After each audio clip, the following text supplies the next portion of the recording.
जय राम जी की। श्री वाल्मीकि रामायण किष्किंधा कांड 22वां सर्ग।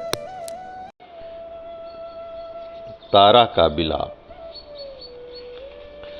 उस समय बानर राज का मुख सूंघती हुई लोक विख्यात तारा ने रोकर अपने मृत पति से इस प्रकार कहा, वीर, दुख की बात है कि आपने मेरी बात नहीं मानी और अब आप प्रस्तर से पूर्ण अत्यंत दुखदायक और ऊंचे नीचे भूतल पर शयन कर रहे हैं। बानर राज, निश्चय ही यह पृथ्वी आपको मुझसे बढ़कर प्रिय है, तभी तो आप इसका आलिंगन करके सो रहे हैं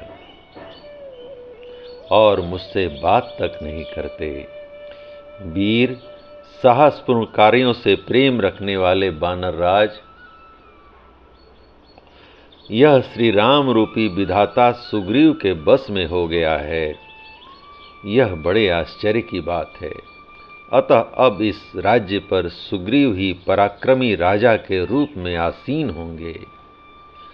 प्राणनाथ, प्रधान भालू और बानर, जो आप महावीर की सेवा में रहा करते थे, इस समय बड़े दुख से विलाप कर रहे हैं। बेटा अंगद भी शोक में पड़ा है। उन बानरों का दुख में विलाप, अंगद का शोक उद्गार तथा मेरी यह अनुनय विनय भरी वाणी सुनकर भी आप उठते क्यों नहीं? यही वह वीर सैया है जिस पर पूर्व काल में आपने बहुत से शत्रुओं को मारकर सुला दिया था।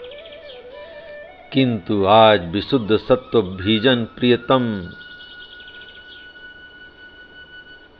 किंतु आज विशुद्ध बलशाली कुल में उत्पन्न युद्ध प्रेमी तथा दूसरों को मान देने वाले मेरे प्रियतम, तुम मुझ अनाथ को अकेली छोड़कर कहाँ चले गए?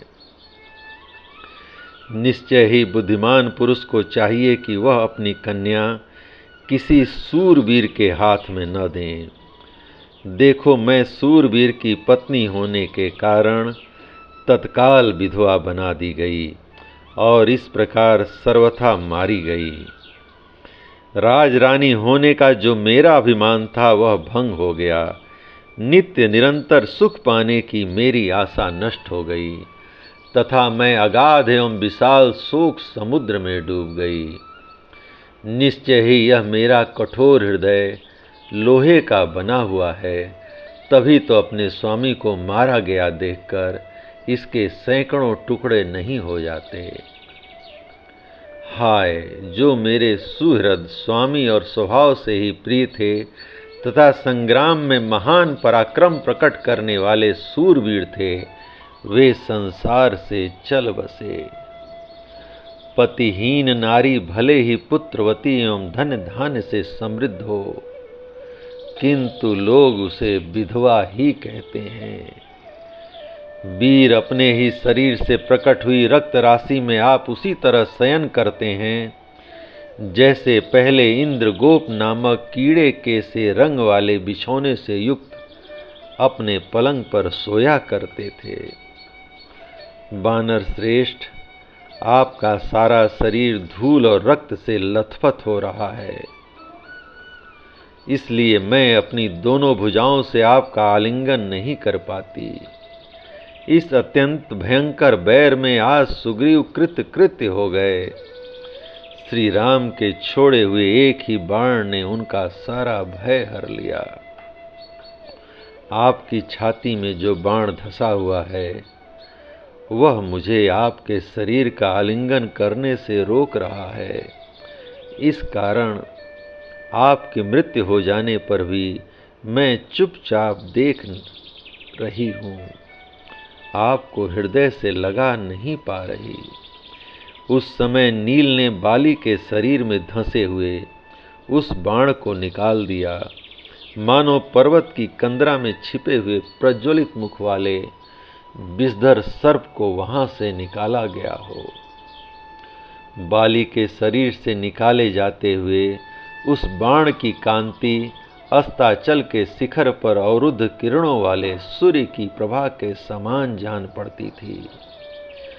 बाण के निकाल लिए जाने पर बाली के शरीर के सभी घावों से खून की धाराएं गिरने लगीं, मानो किसी पर्वत से लाल गेरू मिश्रित जल की धाराएं बह रही हों।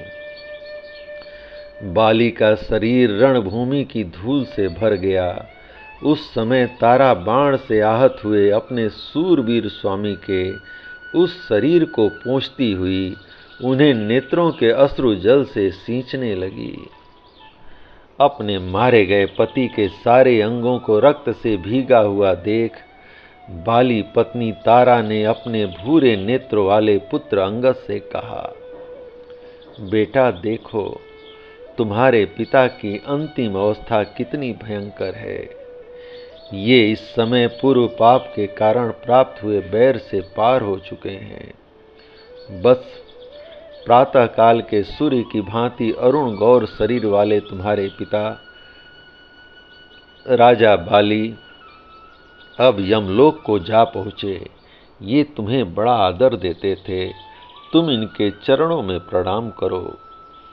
माता के ऐसा कहने पर अंगद ने उठकर अपनी मोटी और गोलाकार भुजाओं द्वारा पिता के दोनों पैर पकड़ लिए और प्रणाम करते हुए कहा, पिताजी मैं अंगद हूँ।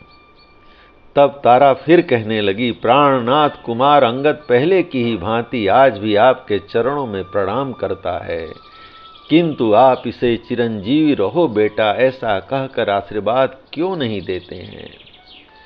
जैसे कोई बछड़े सहित गाय सिंह के द्वारा तत्काल मार गिराए हुए सांड के पास खड़ी हो, उसी प्रकार पुत्र सहित मैं प्राणहीन हुए आपकी सेवा में बैठी हूँ।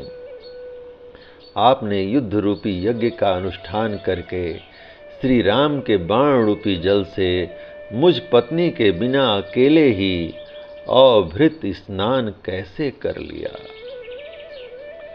युद्ध में आपसे संतुष्ट हुए देवराज इंद्र ने आपको जो सोने की प्रिय माला दे रखी थी, उसे मैं इस समय आपके गले में क्यों नहीं देखती हूँ। दूसरों को मान देने वाले बानरराज प्राणहीन हो जाने पर भी आपको राज्य लक्ष्मी उसी प्रकार नहीं छोड़ रही है, जैसे चारों ओर चक्कर लगाने वाले सूर्यदेव की प्रभा गिरिराज मेरु को कभी नहीं छोड़ती है। मैंने आपके हित की बात कही थी, परंतु आपने उसे नहीं स्वीकार किया। मैं भी आपको रोक रखने में समर्थ ना हो सका। इसका फल यह हुआ कि आप युद्ध में मारे गए। आपके मारे जाने से मैं भी अपने पुत्र सहित मारी गई। अब लक्ष्मी आपके साथ ही मुझे और मेरे पुत्र को भी छोड़ रही हैं। जय राम जी की। इस प्रकार श्री वाल्मीकि निर्मित आर्ष रामायण आदि काव्य के किष्किंधा कांड का 23वां सर्ग प्रभु श्री राम की कृपा से पूर्ण हुआ। जय राम जी की।